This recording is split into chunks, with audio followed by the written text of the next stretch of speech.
Eto mga boss, Donaire bumanat ni Casimero. Carlos Martin, ikakasa daw ng laban dito kay Philippus Netomba. Yan ang ating pag-uusapan ngayon mga boss. Pero kung bago kayo sa ating YouTube channel, baka pwede makahingi ng isang like, subscribe at pakipindot na rin ating notification bell para ma-update kayo sa ating mga bagong video na katulad nito.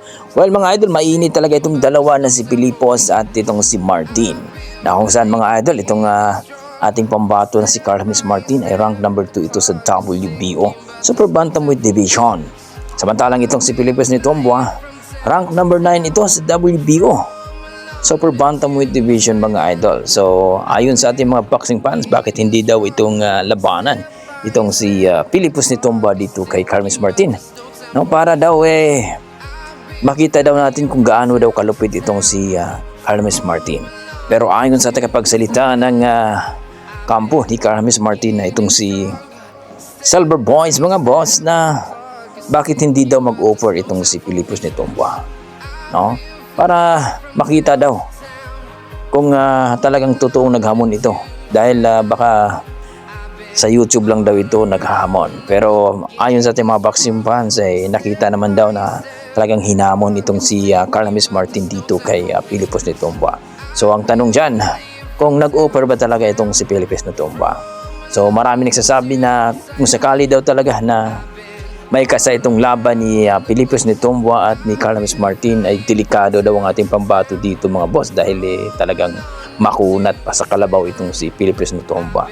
So kayo, anong masasabi nyo dito kung sakaling matuloy talaga itong bakbakan na ito? Itong si Philippus Netomba at Carlos Martin, ang ating prospect na rank number 2 dito sa Super Bantamweight WBO mga boss.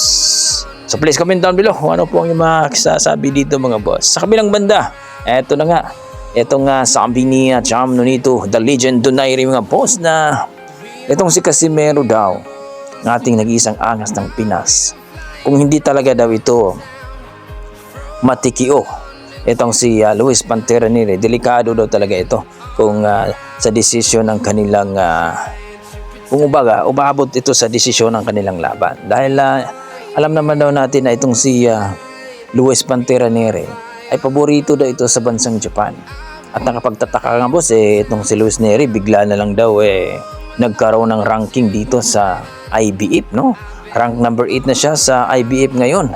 At rank number 8 naman sa WBE at rank number 5 ito sa WBC.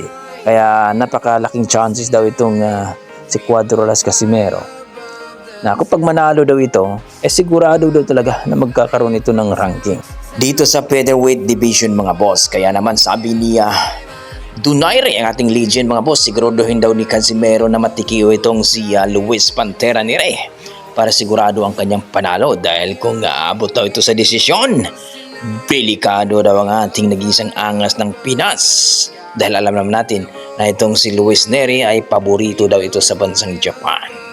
So kayo, ano masasabi nyo dito mga boss? Please comment down below.